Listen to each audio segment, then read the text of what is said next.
ভারতকে শায়েস্তা করবার জন্য হিন্দুত্ববাদীরা বাংলাদেশ দখল করবে।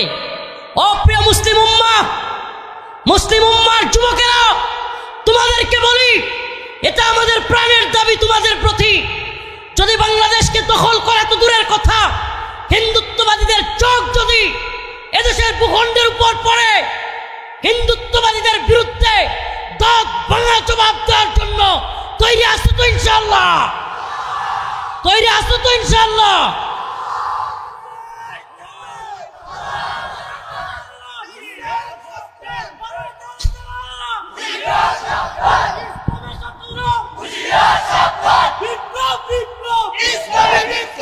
আল্লাহ রাসূলের একটা হাদিস বলে শেষ করছি।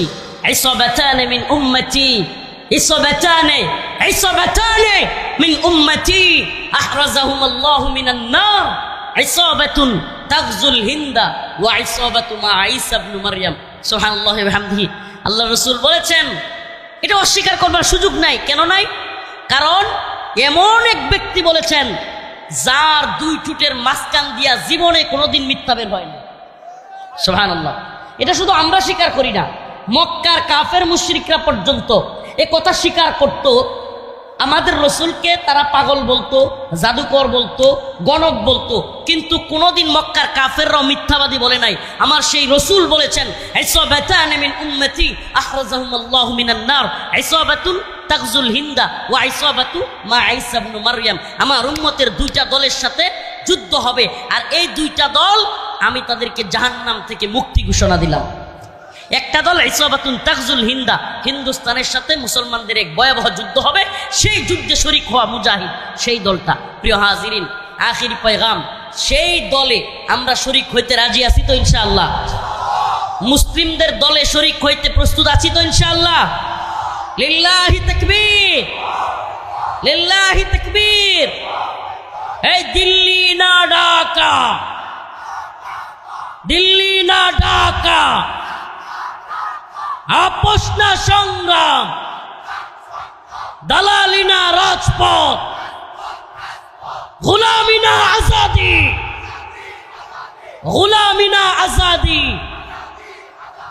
নাসরুম মিনাল্লাহ ওয়া ফাতহুন করিব। আখিরি পয়গাম, আমাদের এই বিপ্লব আসলো, 70 থেকে 80 জন মাদ্রাসার ছাত্র জীবন দিল, কত তালিবুল ইলম জীবন দিল। যেহেতু ভাই পাশে, এই কথাটা শুধু বলে শেষ করি। আমরা এখন দেখতেছি প্রথম আলো সহ হিন্দুত্ববাদীদের দালাল কিছু মিডিয়া, আলেমদের, ছাত্রদের, মাদ্রাসার ইসলামপন্থীদের এই যে এত বড় ত্যাগ, এটাকে অস্বীকার করতেছে এরা। এবং এই বসেন, শেষ কথা, এরা শুধু অস্বীকারই করতেছে না, আলেমদেরকে বিভিন্নভাবে জঙ্গি, মৌলবাদী, উগ্রবাদী ট্যাগ দেওয়ার প্ল্যান এরা করতেছে। আমি আপনাদের মাধ্যমে, আমার প্রিয় ভাইয়ের মাধ্যমে আমি জানাতে চাই, এদেশে ইসলামপন্থীরা যে ত্যাগ হাসিনার সময় স্বীকার করেছে, হাসিনার সবচেয়ে বেশি রুশান হলে পড়েছে এদেশের আলেম ওলামারা। আমি নিজে ব্যক্তিগতভাবে, আমি আমার কথা বলি, আল্লাহ মাফ করুক, আমার ব্যক্তিগত জাহির করার জন্য এইগুলো বলতেছি না, কিন্তু আমি আমার কথা বলি। প্রায় 32 মাস জেল কাটছি, 32 মাস, প্রায় 3 বছর, 26 দিনের মতো রিমান্ডে ছিলাম। আমার উপর দিয়া সকল আলেমদের প্রথমে তো আমাকে ধরছে। এমন কোনো নির্যাতন নাই যেটা করে নাই, নির্যাতনের স্টিম রোলার বড় লম্বা, তারপরেও বের হইয়া চুপ থাকি নাই কখনো। ভাইয়েরা যখন ডাক দিছে, ওনারা হয়তো দেখছে কিনা ভিডিওতে, আমি সর্বপ্রথম এমন এক ছেলে যে কিনা লাইভে আইসা আলেমদেরকে, মাদ্রাসা ছাত্রদেরকে ডাক দিয়া বলছি সবাই বের হয়ে আসো। এখন শাহাদাতের সময় ডাকাতে বাড়ি থেকে ঢাকার দিকে আসার পথে ছাত্রলীগের হামলার শিকার হয়েছি। যেখানে হামলার শিকার হয়েছি ওখানেই ছাত্রদেরকে নিয়ে ওদেরকেও হামলা করছি, থাইমা থাকি নাই।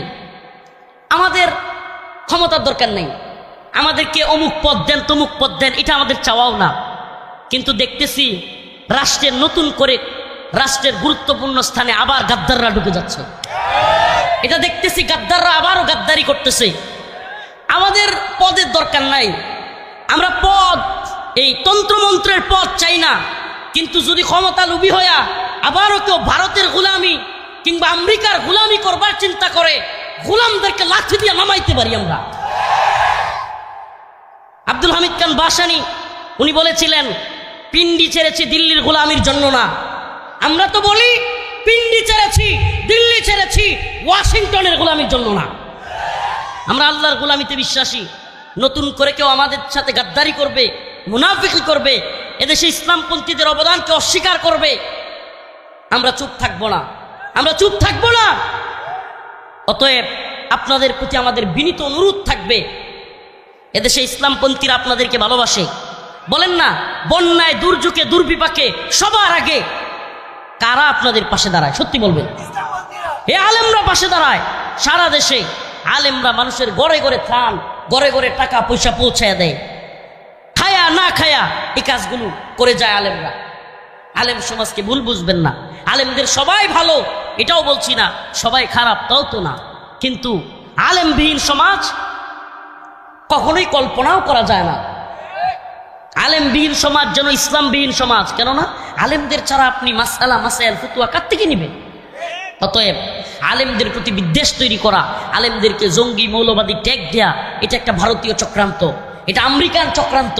এই চক্রান্ত থেকে আল্লাহ আমাদেরকে হেফাজত করুক, বলেন আমিন। এবং সর্বশেষ কথা, বিপ্লব ধরে রাখা, বিপ্লব করার চাইতে আরো কঠিন।